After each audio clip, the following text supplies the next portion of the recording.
बात है। नूरिस्तान नामी एक अजीम सल्तनत में एक इंसाफ पसंद और दाना बादशाह हुकूमत करता था जिस का नाम सुल्तान करीम था। सुल्तान करीम अपने अदल, रहम दिली और हिकमत के लिए मशहूर था।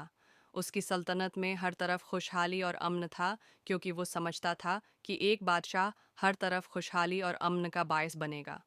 का असल ख़जाना उसके लोगों की मोहब्बत होती है। ख्वाब और ज़िंदगी का सरचश्मा। एक रात सुल्तान करीम ने एक अजीब ख्वाब देखा। इस ख्वाब में एक जादुई चश्मे का जिक्र था जिसे ज़िंदगी का सरचश्मा कहा गया। ख्वाब के मुताबिक जो भी उस चश्मे को तलाश करेगा, इसकी सल्तनत हमेशा खुशहाल रहेगी। लेकिन रास्ता मुश्किलात से भरा हुआ था जो सब्र, बहादुरी और हिकमत का इम्तिहान लेगा। जब सुल्तान जागा तो उसने फैसला किया कि वो इस चश्मे को ढूंढेगा, न अपने लिए बल्कि अपनी राया की भलाई के लिए।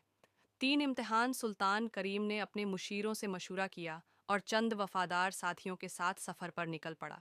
चश्मे तक पहुंचने के लिए एक मामा रहनुमाई करता था। दिल जो सुने, हाथ जो दे और हिम्मत जो खड़ी रहे, वही सर चश्मे तक पहुंचेगा। पहला इम्तिहान। वादी बाज़गश्त कारवां एक ऐसी वादी में पहुंचा जहां हर लफ्ज़ बाज़गश्त बनकर वापस आता था। वहां एक तख्ती लगी थी, सोच समझकर बोलो क्योंकि तुम्हारे अल्फाज तुम्हारा रास्ता बनाएंगे। कई साथी रास्ते की दुश्वारियों पर शिकायत करने लगे और उनकी आवाज़ें गूंज कर तूफान में बदल गईं जो रास्ते को रोक रही थीं। सुल्तान खामोश रहा और गौर से सुना। फिर उसने शिक्र गुजारी और हौसले के अल्फाज कहे जिससे वादी प्रस्कून हो गई और रास्ता खुल गया। दूसरा इम्तिहान। बेलौसी का सहरा एक बेआब वो गयाह सहरा में इन्हें एक नखलिस्तान मिला जिसमें सिर्फ एक पानी का चश्मा था। अचानक एक प्यासी औरत और उसका बच्चा वहां आए और पानी मांगा। साथी हचकचाने लगे, ये सोचकर कि शायद उनके लिए पानी कम पड़ जाए। लेकिन सुल्तान ने बगैर सोचे समझे अपना पानी औरत को दे दिया। अचानक नखलिस्तान का पानी कई गुना बढ़ गया और सबकी प्यास बुझ गई। वहां एक छिपी हुई इबारत जाहिर हुई, जो हाथ दे वो कभी खाली नहीं रहता। तीसरा इम्तिहान।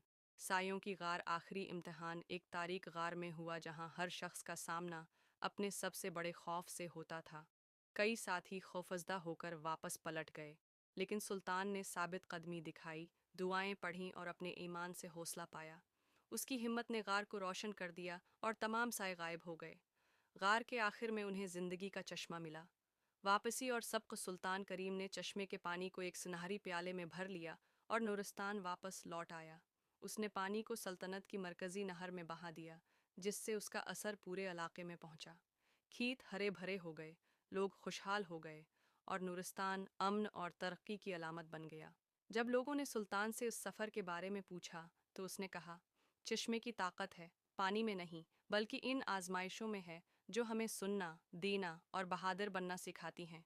एक सल्तनत जादू से नहीं बल्कि उसके लोगों और हकमरान की खूबियों से खुशहाल होती है। बादशाह की मीरास। सुल्तान करीम की कहानी नस्ल दर नस्ल मुंतकिल होती रही और उसके उसूल नूरिस्तान के हकमरानों की रहनुमाई करते रहे।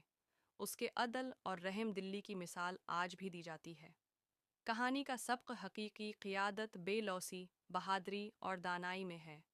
खुशहाली और कामयाबी हमेशा इन लोगों के साथ होती है जो अपने लोगों की हिदायत करते हैं, खदमत, मोहब्बत और इंसाफ से करते हैं।